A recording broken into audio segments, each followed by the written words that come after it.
धर्म प्रेमी बंधुओं, मेरी माताओं तथा मेरी बहनों, आप सभी का प्रातः काल की इस धर्म सभा में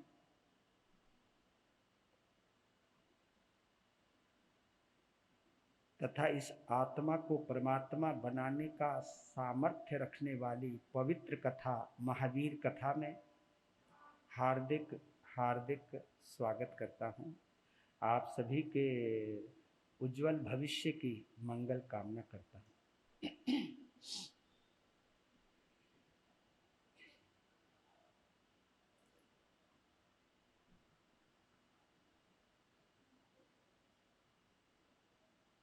महावीर कथा में प्रवेश करें उससे पहले अंतर्भावों से, अहो भाव से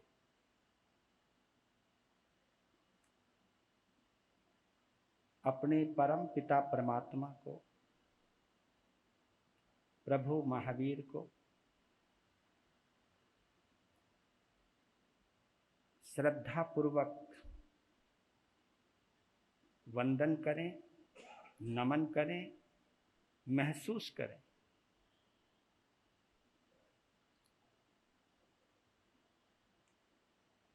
दिव्य कथा महावीर की, त्रिशलानंदन वीर की, सागर वर गंभीर की, जय बोलो महावीर की।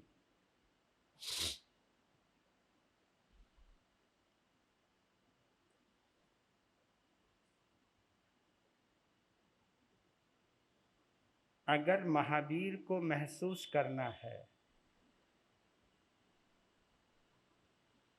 तो उसकी पहली शर्त है कि अपने मन को समझाना ही पड़ेगा। प्रभु महावीर की कथा के माध्यम से इस मन का जो खेल चल रहा है, उस खेल के क्या क्या परिणाम प्रकट हो रहे हैं,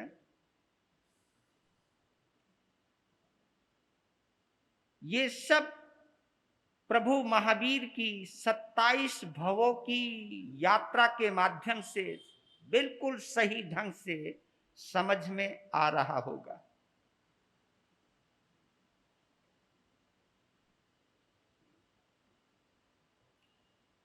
मन के हारे हार, मन के जीते जीत।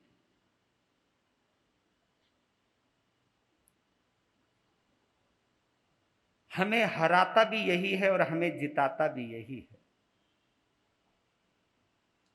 हमें गिराता भी यही है, हमें उठाता भी यही है। हमें रुलाता भी यही है और हमें हंसाता भी यही।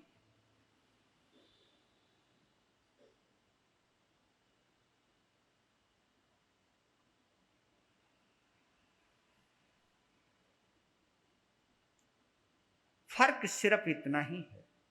अगर आपने, क्योंकि चतुर्मास को चलते हुए आज 42 दिन हो गए हैं,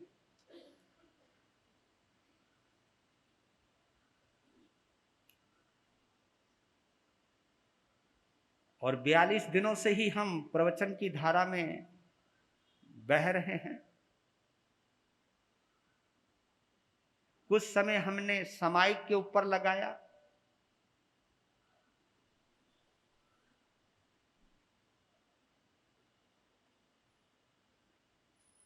और कुछ समय से हम लगातार प्रभु महावीर की दिव्य कथा के माध्यम से केवल महावीर को ही नहीं, महावीर के माध्यम से स्वयं को समझाने में और समझने में लगा रहे हैं।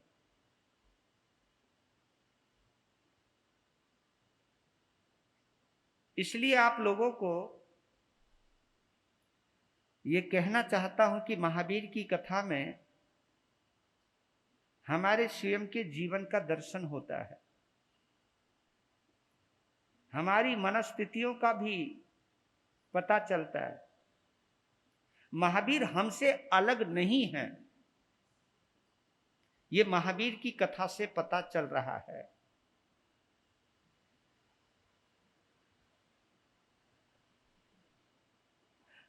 प्रभु महावीर तो अपने लक्ष्य को प्राप्त कर चुके हैं, वो तो कथा के माध्यम से अभी हम 27 भवों की कथा कर रहे हैं, लेकिन वो तो पार हो चुके हैं। अब उनकी कथा हमारे लिए प्रेरणास्पद है, उनकी कथा हमारे लिए प्रकाश स्तंभ है।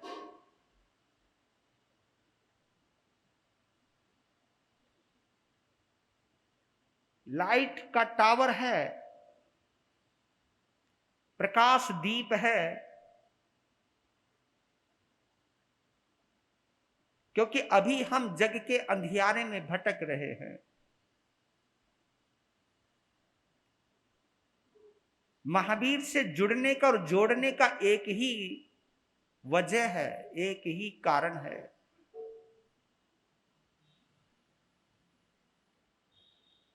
कि हमारे पास भी दीप है, हमारे पास भी दीपक है। बस प्रभु महावीर अखंड दीप बन चुके हैं। हम वो दीप है जो कभी बुझता है, कभी जलता है, कभी बुझता है, कभी जलता है।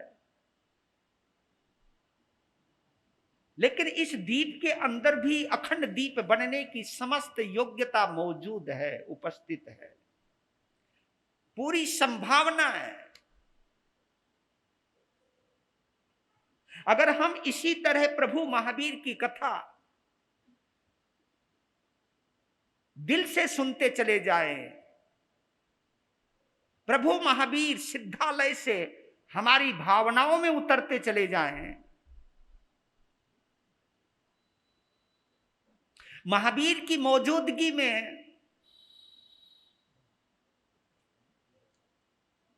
हमारे जीने का तरीका बदलता चला जाए,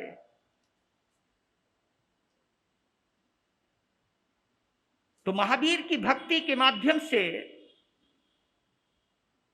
आज भी हम सम्यक्त्व की प्राप्ति कर सकते हैं। ये संसार हमको मिथ्यात्व से मिलता है और सिद्धालय हमें सम्यक्त्व से मिलता है। ये बात हमें समझ जानी चाहिए। मिथ्यात्व से हमारा मोहनीय कर्म मजबूत होता जाता है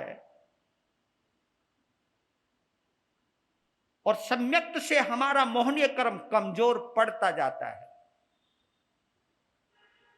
मोहनीय कर्म जितना कमजोर पड़ता जाएगा उतना ही अंधियारा छटता जाएगा।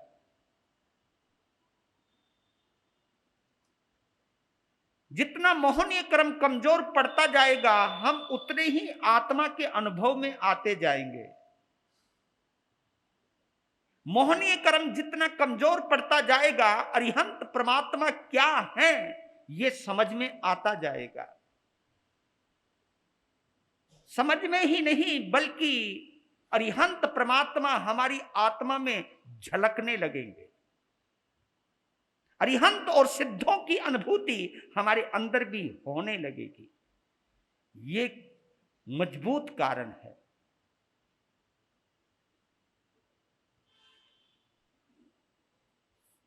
इसलिए कभी कभी लोग कह जाते हैं कि महाराज जी मैं नियम लेने से बहुत डरता हूं। मैंने पूछा क्यों डरते हो भाई?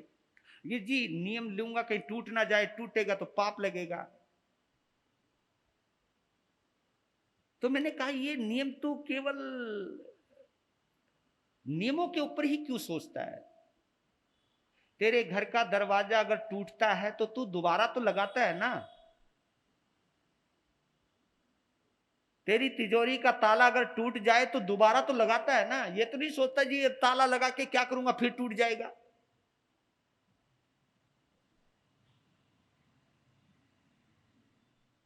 तेरी दुकान पर कई कई दिनों तक बोनी तक नहीं होती फिर भी जाता तो है ना। दुकान पे जाना तो नहीं छोड़ता,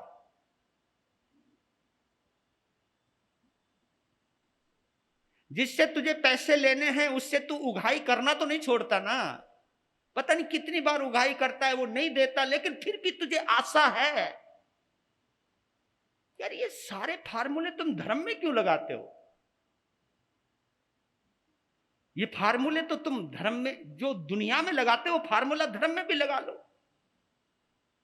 नियम टूट जाए कोई बात नहीं, जितने दिन तक पलेगा उतने दिन तो रहेगा ना वो धर्म। और नियम टूट गया, अपनी कमजोरी की आलोचना करके दोबारा फिर ले लो। देखिए मेरे बंधुओं, चलता हुआ आदमी ही गिर सकता है, गिरा हुआ आदमी क्या गिरेगा? नोट की, समझ में आया क्या बोला मैंने? चलता हुआ आदमी ही गिर सकता है, गिरा हुआ आदमी क्या गिरेगा? पड़ा हुआ आदमी क्या पड़ेगा? इसलिए तो बोलते हैं ना, घुड़सवार ही गिरा करते हैं मैदाने जंग में। घुड़सवार ही गिरा करते हैं मैदाने जंग में, वो खाक गिरेंगे जो घुटने के बल चलते। इसी बात को एक कवि ने 2 पंक्तियों में कही है। मार्ग चलते जो गिरे,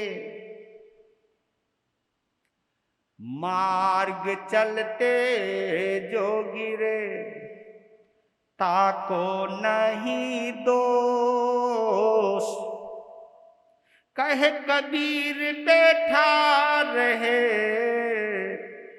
तासिर कर दे कोट कबीरा, तासर कर दे कोट। मार्ग चलते जो गिरे, ताको नहीं दोष। चलते हुए कोई गिरता है तो कोई बुराई नहीं है।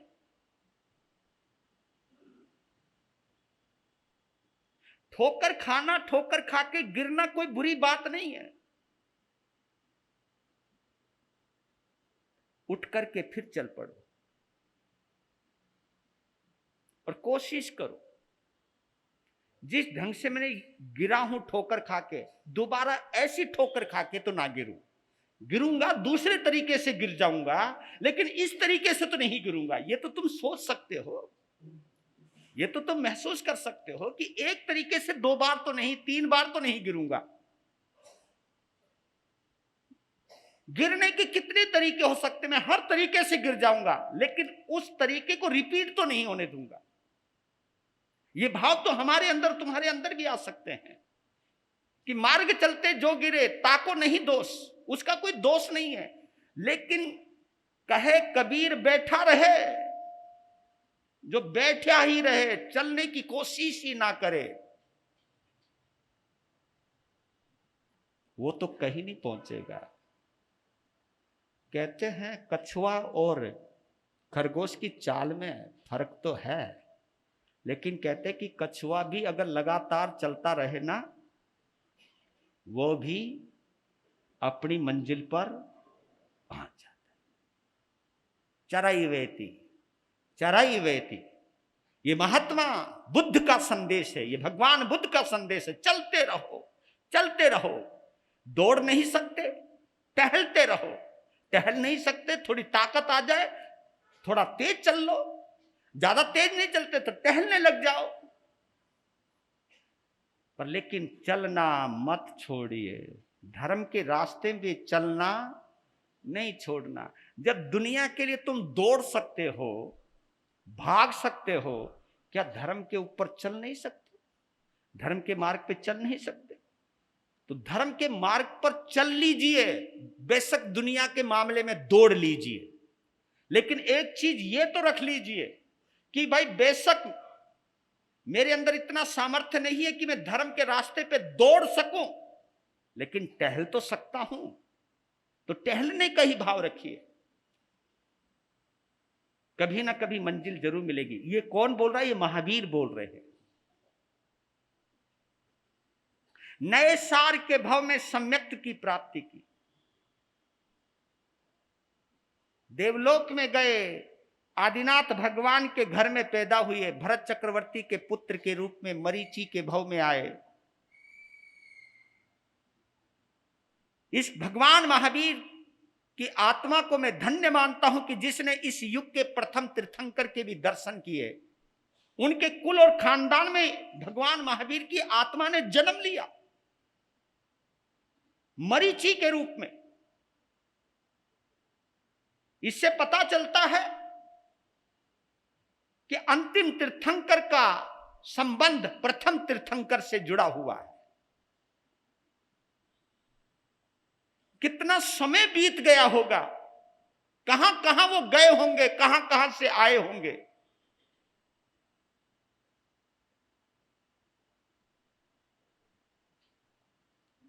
और अब 23वां भव चल रहा है। पश्चिमी महाविद्य क्षेत्र, जैसे भारत के अंदर है ना, उत्तरी भारत, दक्षिणी भारत, पश्चिमी भारत, पूर्वी भारत, ऐसे ही महाविद्य क्षेत्र का पश्चिमी महाविद्य क्षेत्र, जहां मूका नाम की नगरी है, धनंजय राजा है, धारणी रानी है, 14 स्वपन देखे हैं, पुत्र रतन को जन्म दिया है, यहां तक आपने कल सुना है। और उनका नाम वहां रखा है प्रिय मित्र।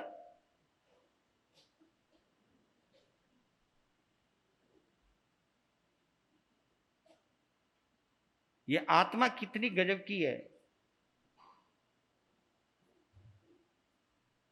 विमल राजा के पिता का नाम प्रिय मित्र था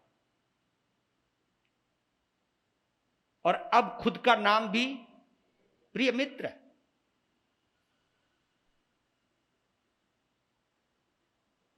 और ये चक्रवर्ती जैसी रिद्धि, चक्रवर्ती जैसी प्रतिष्ठा,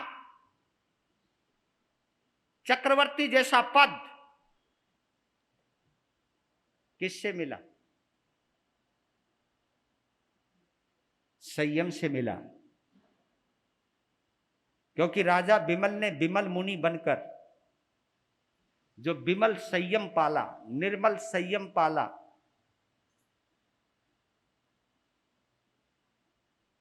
संयम की एक उच्च दशा को प्राप्त किया,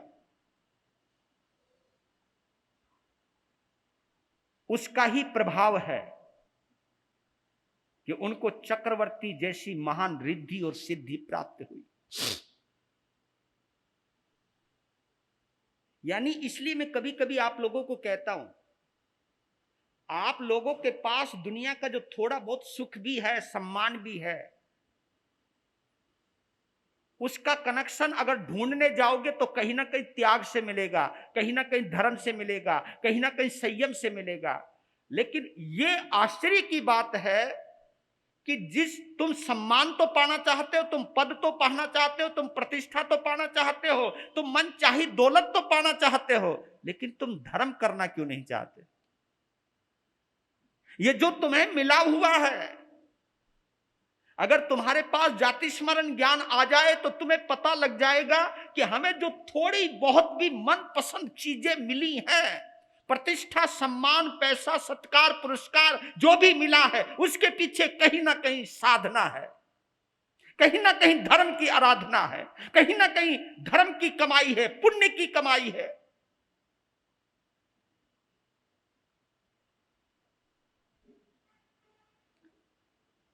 और जो लोग सम्मान पाने को तरस जाते हैं, जो लोग कभी कभी मनुष्य जन्म पाने के पास भी एक एक पैसे को मोहताज हो जाते हैं, ये वो लोग हैं जिन्होंने मनपसंद धर्म के बलबूते पर दौलत तो कमाई, लेकिन धर्म करने का वक्त नहीं निकाला। उन्होंने पुण्य को खर्च तो किया, लेकिन बदले में पुण्य कमाया नहीं।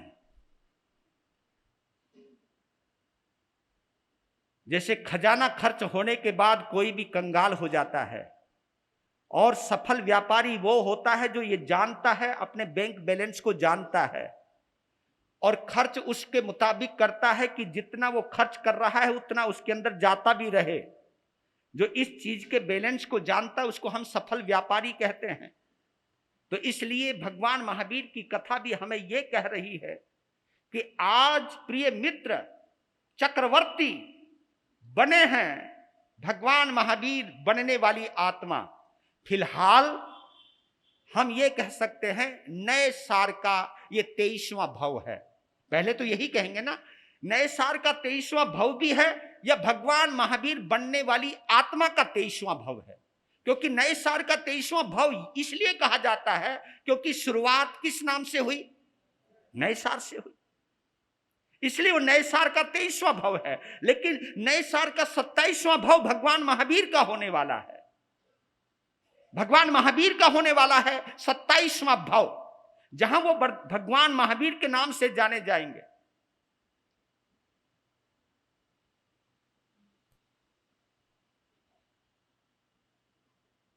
उस वैभव को प्राप्त किया। आपको इस कहानी के माध्यम से एक और संदेश, गौर करने वाली बात है, गौर करो तो बहुत गजब की बात है, नहीं तो कोई बात नहीं।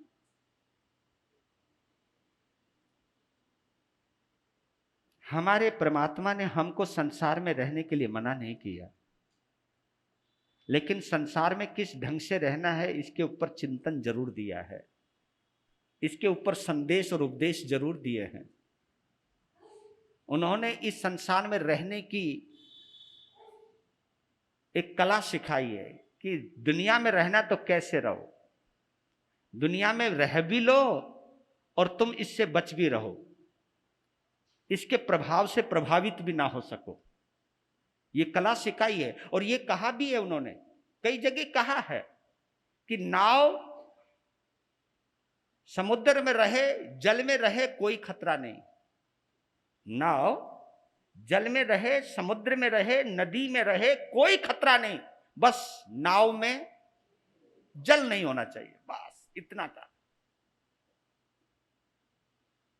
और दूसरी बात और कही है कबीर साहब ने कि नदी में या समुद्र में किसी की नाव डूबती हुई देखकर उसका मजाक नहीं उड़ाना, क्योंकि तेरी भी नाव समुद्र में है। जिस तरह उसकी डूब गई है तो तेरी भी डूब सकती है। इसलिए जिंदगी में कभी किसी का उपहास नहीं उड़ाना, किसी का मजाक नहीं बनाना, किसी को गिराना नहीं, या किसी को गिरते हुए को देखकर हंसना नहीं। क्योंकि कभी कभी तुम लोगों को हंसी आ जाती है, चलता चलता व्यक्ति अगर केले के छिलके पे पांव पड़ जाए, फुई गिर जाए, तो उसको गिरते हुए देख के कईयों को बोलो हंसी आती है ना, हंसी आ जाती है। तो ये सोचो, केले का छिलका अगर उसे गिरा सकता है तो वो छिलका कभी तेरे पांव के नीचे भी तो आ सकता है। उस गिरते हुए आदमी ने तो यही संदेश दिया है कि देख देख के चलना। मैं बिना देखे चला था तो मैं गिर गया। गिरने वाला भी एक संदेश दे गया कि देख देख कर चलना, नहीं चलेगा तो जैसे मैं गिरा हूं वैसे तू भी गिर जाएगा। हर घटनाएं कोई ना कोई हमें संदेश देती हुई जाती है। तो एक दोहा है, बड़ा प्यारा है। वैसे तो वृद्धा लोयना के अंदर आप भी एक दोहा जरूर पढ़ते होंगे, अहो समदृष्टि जीवड़ा करे कुटुंब प्रतिपाल, अंतर से न्यारो रहे ज्यों धाए खिलाए बाल। अहो समदृष्टि जीवड़ा, जो समदृष्टि है, सम्यक्त्वी है, सद्बुद्धि से युक्त है, जो इस संसार की असलियत को जानता है और कर्मों की विरासत को समझता है, कर्म लीला को जो जानता है, कर्म विज्ञान का ज्ञाता है, आत्मा का व्याख्याता है, आत्मा और कर्म और धर्म के संबंध की अंदर हृदय से जानकारी रखता है, इंटरनल कनेक्टेड है परमात्मा महावीर से या अपनी अंतर आत्मा से, उसको हमारे यहां समदृष्टि कहा है, समदृष्टि कहा है, सम्यक्त्वी कहा है। सम्यक्त्वी का मतलब है जो सावधान है, सावधान। हाँ राइट, ये ज्यादा शब्द है, क्योंकि आदमी जब मोह मदिरा पी लेता है, मोह की शराब पी लेता है, तो वो बेहोश हो जाता है, वो लड़खड़ाने लगता है। इसलिए शराब बड़ी खतरनाक है। शराब पीने से बुद्धि से कंट्रोल, है ना, यही तो बोलते हैं ना, वाइन एंटर्स विजडम डिपार्ट्स। शराब अंदर, बुद्धि। हाँ? अरे वेरी गुड, समझदार हो तुम। शराब अंदर, बुद्धि बाहर। शराब का मतलब ही यही है, शरारत का पानी उसके अंदर ही। शराब में ही शराब का अर्थ छुपा है। शर कहते शरारत को, आब कहते पानी को। जब पंजाब में तो 5 तरह का पानी है। अब मुझे पता नहीं तुम्हारी पंजाबियत में कितने तरह का पानी है, वो तो आप देखना, आप विचार कीजिएगा कि आब पानी को कहते, जिस पानी में शरारत है उसे शराब कहते हैं। और शराब हमेशा सड़ाकर ही बनाई जाती है। शराब सड़ाकर ही बनाई जाती है, चाहे वो अंगूर की हो, चाहे वो सेब की हो, चाहे वो गन्ने की हो, चाहे वो फलों की हो, कोई भी, उसको सड़ाया जाता है, सड़ाया जाता है, सड़ा करके बनाया जाता है। बुरा ना मानो तो एक बात कहूं, जिनका दिमाग सड़ा हुआ है वही शराब पिया करते हैं, और जिन्होंने अपने दिमाग को सड़ाने का इंतजाम करने की सोच ली है वो शराब पिया करते हैं।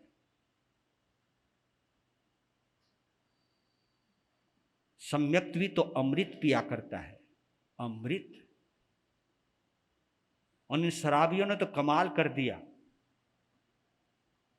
इस शराब का नाम कहीं रखा सुरापान। ओहो, मैंने कहा भैया तुमने ये शब्द क्यों दिया? नुका जी हमने नहीं दिया, सुरापान। सुरापान करता जिसे देवता भी पीते हैं। नुका हम भी देवता बनने का मजा लेते हैं। नुका जी इसको पी करके एक और अनुभव होता है कि जैसे पीते हैं ना तो हमारे पांव जमीन पर नहीं लगते। हाँ, ऐसा लगता है जैसे किसी और दुनिया में तुम पीने मत लग जाना। मैं मेरी व्याख्या सुन करके कह तुम पीने ही लग जाओ, ऐसा कुछ नहीं बोल रहा हूं मैं कहने का भाव यह है कि आदमी अपने आपे में ही नहीं रहता है, अपने आप में ही नहीं रहता है। जो हमें अपने आप से दूर कर दे उसे शराब कहते हैं।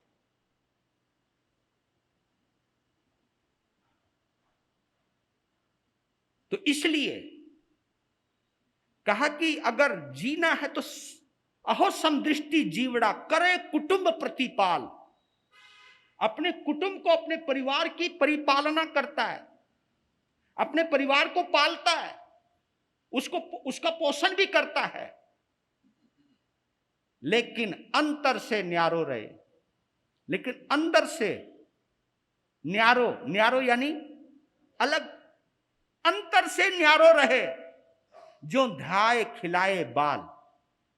बड़े बड़े सेठों के यहां नौकरानी नौकरी करती हैं, बच्चों को खिलाती हैं, पिलाती हैं, धुलाती हैं, नहलाती हैं, खिलाती है, उनके साथ कूदती है, नाचती हैं, उनको हंसाती हैं। और ऐसे लगता है दूर से कि ऐसा लगता है कभी कभी तो ये ध्याय माता असली माँ है। इतनी कुछ पूरी एक्टिंग करती है, क्योंकि उसको मालूम है मालिक ने मुझे अब इस बच्चे को खुश रखने के लिए मुझे ड्यूटी दी है। इसको कब दूध पिलाना है, कब इसको नहलाना है, कब इसको खिलाना है, एक एक पल का ध्यान रखती है। वो इतना ध्यान रखती है कि इतनी सगी मां भी नहीं रखती, इतना ध्यान रखती है वो।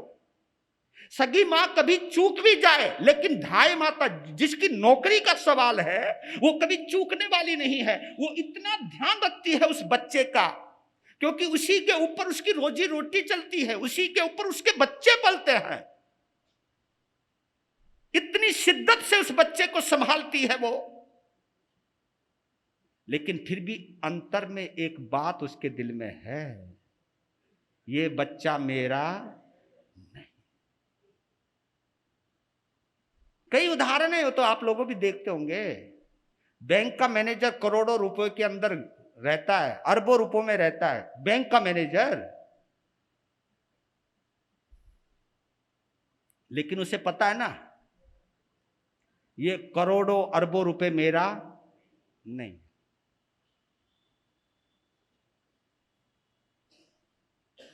ये अडानी का तो हो सकता है पर मेरा तो नहीं है। ये वो जानता है इस बात को। तो आप ये समझ लिए कि वहां पर ये दृष्टिकोण हम भी समझ सकते हैं। इस संसार में रहते हुए संसार का काम कीजिए। लेकिन अब मैं एक चीज और उदाहरण दिया, आचार्य कुंद कुंद का नाम सुना है, हमारी दिगंबर परंपरा के एक महान आचार्य हुए हैं। मैं उनकी वाणी कहीं पढ़ रहा था तो उनमें क्या लिखा, ज्ञानी और अज्ञानी की परिभाषा करी उन्होंने। वो बोलते हैं, नानी रागप जहो सवदवेसु कम मजगदो नौलिपाई रैन दो कदम मझे जाहा कनियम। दूसरा श्लोक बोला है, दूसरी गाथा में बोलते हैं, अनानी पुनरतो सवदवेसु कम मजगदो लिपदि कम रयन दो कदम मझे जाहालो हम। क्या गजब की परिभाषा दी है। पहले नमन करता हूं आचार्य कुंद कुंद को। उन्होंने हम सबकी आंख खोलने के लिए उदाहरण दिया कि कीचड़ के अंदर कदम मध्य, कदम कदम कीचड़ को कहते, मध्य यानी मध्य, बीच में, जहां कनयम, कनक, कनक कनक लोहे को भी कहते नहीं, स्वर्ण को कहते हैं कनक, कनक खाने को भी कहते हैं, मतलब गेहूं को भी कनक कहते हैं और सोने को भी कनक कहते हैं, कनयम। क्योंकि आपने देखा गेहूं का रंग बिल्कुल किसकी तरह होता है, सोने की तरह होता है, इसलिए उसको कनक बोला गया है, कनक, क्योंकि उसका रंग स्वर्ण की जैसे है, सोने की तरह है, इसलिए उसको कनक कहा है। कनक के दो भेद आ जाते हैं, कनक गेहूं भी है, कनक सोना भी है, स्वर्ण भी है, गोल्डन भी है, गोल्ड भी है। आपने देखा होगा सोने की और लोहे की एक फितरत है। लोहे को आप कीचड़ में डाल दो और सोने को आप कीचड़ में डाल दो तो कुछ समय के बाद आप देखोगे आपको सोना तो मिल जाएगा, लोहा नहीं मिलेगा। क्यों नहीं मिलेगा? क्योंकि लोहे को जंग लग जाता है। लोहा जो है कीचड़ को अपने अंदर घुसा लेता है, अपने अंदर प्रवेश करवा देता है, और जैसे ही लोहे में कीचड़ या पानी लग जाता है तो जंग लग जाती है। जंग, जंग समझ रहे हो ना?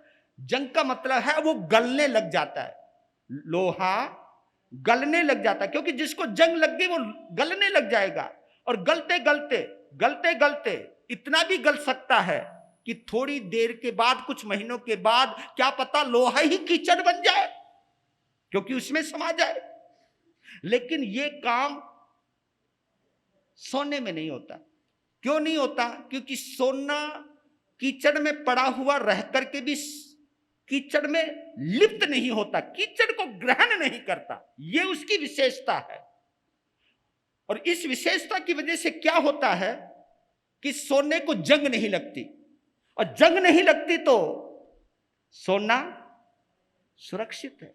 तो आपने देखिएगा भगवान महावीर और हमारी आत्मा अभी संसार के कीचड़ में ही है, लेकिन कभी कभी हम इस कीचड़ में इतने आत्मसात हो जाते हैं कि जंग लग जाती है।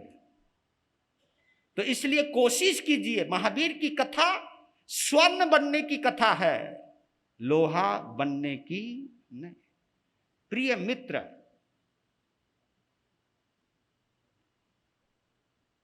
एक बार आचार्य पोटिल नाम के आचार्य का उपदेश सुना चक्रवर्ती प्रिय मित्र ने, और कमाल हो गया, जैसे ही प्रवचन सुना तो संस्कार फिर काम करने लगे।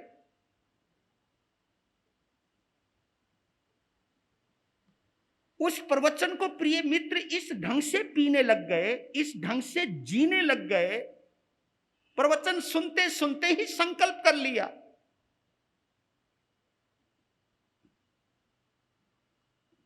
कि 6 खंड के राज्य का त्याग करूंगा।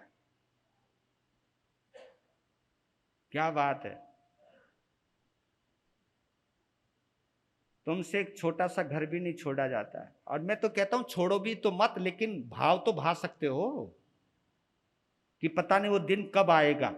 ये तो है ना। मैं कभी कभी सोचता हूं कि आप में से पता नहीं कितनों ने उपाध्याय शरमन श्री फूलचंद जी महाराज के दर्शन किए होंगे, उनकी साधना की मस्ती देखी होगी, उनका तेजस्वी चेहरा देखा होगा, और उनकी साधना के अंदर बरसता हुआ सुख का झरना भी देखा होगा। लेकिन आपने उनके दर्शन करने के बाद कभी मन में ख्याल आया कि कभी इन जैसा सुख मैं भी प्राप्त करूं? तुमने उनके दर्शन करने से एक तो फल की प्राप्ति चाहिए होगी कि इनकी कृपा से मेरी दुकान अच्छी चलने लग जाए, है ना, मेरे घर में सुख शांति आ जाए, मेरे घर में खुशहाली आ जाए। ये तो कल्पना की होगी आपने, लेकिन ये तो चॉइस नहीं की होगी कि जिस सुख के अंदर, जिस आनंद के अंदर मेरे गुरुदेव रहते हैं, इस आनंद को मैं भी अनुभव करूं, मैं भी प्राप्त करूं। पता नहीं वो घड़ी कब आएगी। क्योंकि आपको एक चीज कहता हूं, और करना कुछ नहीं है। मैं आपको यह नहीं कहता कि तुम घर बार छोड़ दो, अपने कर्तव्य को छोड़ दो, यह भी नहीं कह रहा हूं। लेकिन मन में भाव तो भा सकते हो, भावना तो आ सकती है कि पता नहीं वो घड़ी कब आएगी, मेरे इस भोगावली कर्म का अंत कब आएगा, ये संसार की कीचड़ से मैं कब मुक्त होऊंगा और कब ऐसे आनंद को प्राप्त करूंगा। हम गुरुओं की पूजा करते हैं, सदगुरुओं की पूजा करते हैं, बड़े बड़े आचार्यों के दर्शन करते हैं, लेकिन उन आचार्यों से भी हम संसार की ही इच्छा करते हैं। हम मंदिर में जाते हैं, परमात्मा के दर्शन करते हैं, और उनके परमात्मा के पास जाकर के भी परमात्मा को कोई नहीं मांगता, बल्कि परमात्मा से संसार का, जल्दी बोलो, परमात्मा से भी संसार का सुख मांगते हैं। और वो सुख मांगते हैं जिस परमात्मा ने सारे सुख छोड़ दिए। उन सुखों को छोड़कर जो परमात्मा बने हैं, हम उनसे वही सुख मांगते हैं। इसलिए मैं कभी कभी कहता हूं कि कम से कम एक लॉजिक तो लगाओ। कपड़े वाली की दुकान पर जाकर के कहने लगे, ए भैया जरा समोसा देना, बोलो ना, दुकान कपड़े वाले की, और तुम मांगने लग जाओ, ए जरा कलाकंद दे दे, जरा रसमलाई दे दे। वो क्या कहेगा, रो भैया किसी हलवाई की दुकान पे जा, किसी सुनार की दुकान पर जाकर के तुम कहने लग जाओ, जरा ये 2 किलो राशन दे। आप कभी लॉजिक नहीं लगाते।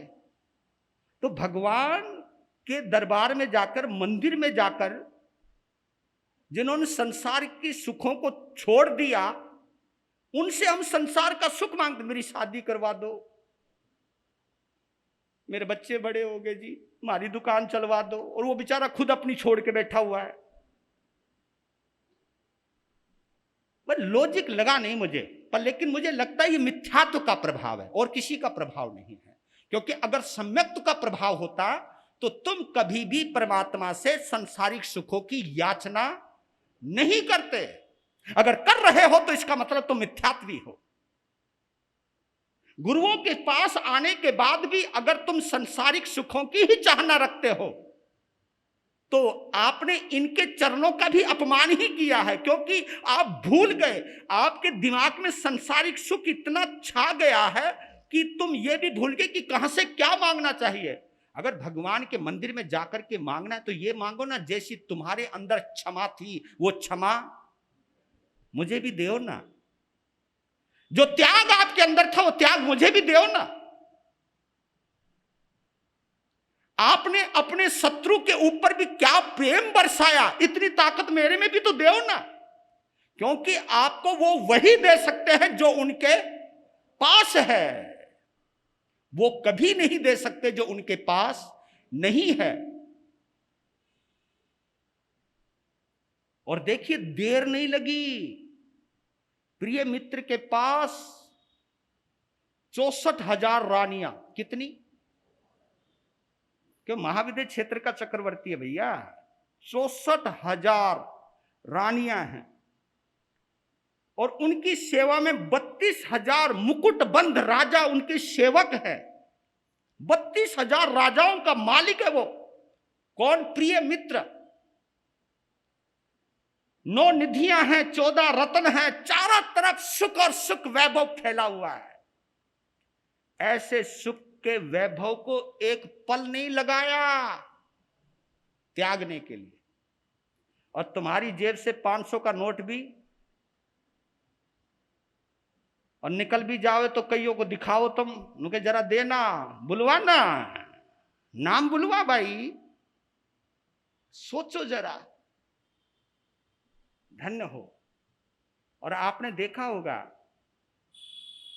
कई संत अपने मंगल पाठ के अंदर एक गाथा को ज्यादातर बोलते रहते हैं। चैता भारहम वासम चकवट्टी मही ढियो संति संति करे लोए पत्तो गई मणोत्तर। इसका कितने जनों को अर्थ मालूम है? कईयों को मालूम है या नहीं? चैता कहते छोड़ने को। चैता, चैता यानी छोड़ना। भारहम वासम, भारतवर्ष। चक्रवर्ती महीढियो, चक्रवर्ती यानी चक्रवर्ती की, महीढियो यानी महान रिद्धि। और उन रिद्धियों के अंदर जो मैंने बोला है, मुकुटबद्ध कई हजारों राजा, भारतवर्ष की अपेक्षा से 36,000 रानियों का मालिक, 14 रत्नों का मालिक, 9 निधियों का मालिक, अपार वैभव। आपके पता नहीं है जितने अडानी अंबानी हैं, कुछ भी नहीं, उनके नखून के बराबर भी नहीं है। क्या वैभव होगा उनके पास। लेकिन इतने वैभव को भी संति संति करे लोए। 2 बार संति संति शब्द का प्रयोग हुआ। एक में संति का मतलब है भगवान शांतिनाथ, और दूसरे संति का मतलब है, क्योंकि एक जगह संति है, आगे लिखा संति करे लोए। करे लोए का मतलब लोक में शांति करने के लिए, लोक में शांति करने के लिए भगवान शांतिनाथ ने चक्रवर्ती जैसी महान रिद्धि को छोड़ दिया।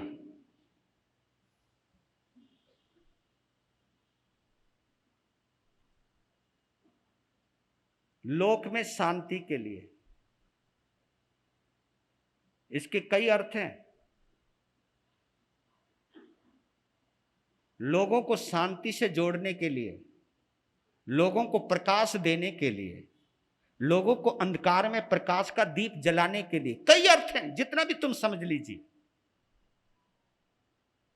और कई श्रावक इसका पाठ करते हैं। मैंने पूछा भैया तू ये पाठ किस लिए करता है? नुके जी इसलिए करता हूं, गुरु महाराज ने बोला है तेरी दुकान बंद पड़ी है, चलने लग जाएगी इस पाठ से।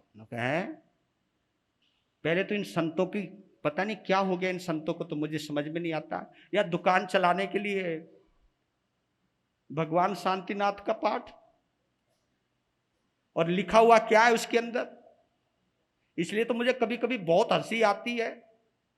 कभी कभी लोग, हिंदू समाज की बात कर रहा हूं, कोई एक भाई दूसरे भाई को मुकदमे में हरा देता है, और हराने के बाद अपने घर में रामायण का पाठ बैठाता है, और यह भी भूल जाता है कि रामायण है क्या। वहां एक भाई ने दूसरे भाई के लिए गद्दी छोड़ दी नहीं, वहां एक भाई ने एक भाई के लिए अपनी पत्नी को छोड़ दिया। एक बेटे ने अपने बाप का, अपने पिता का वचन रखने के लिए 14 वर्ष का वनवास अंगीकार कर लिया। एक भाई ने एक भाई के लिए गद्दी जो मिलने के बावजूद भी उस गद्दी पर खुद ना बैठा, बल्कि उस गद्दी पर अपने बड़े भाई की खड़ाओं को बैठाया, खड़ाओं को रखा, उसी को ही राम माना।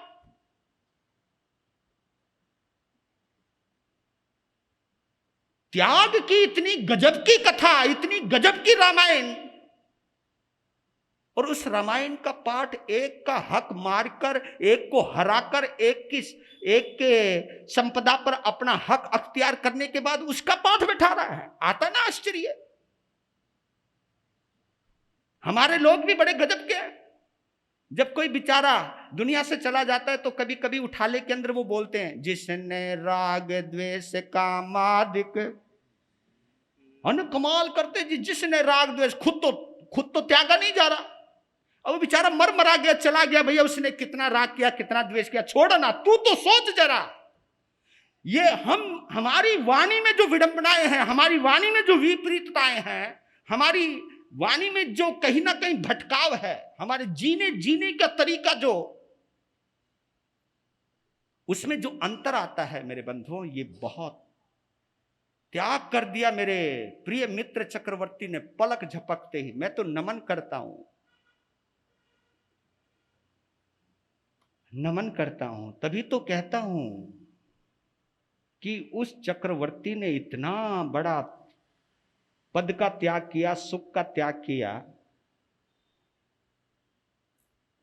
और केवल अपनी आत्मा से मिलने के लिए। और वर्षों तक चरित्र की पालना की प्रिय मित्र ने, और अपने आयुष्य को पूर्ण किया। फिर वो देवलोक में गए। आगे क्या बनेंगे फिर चर्चा करें।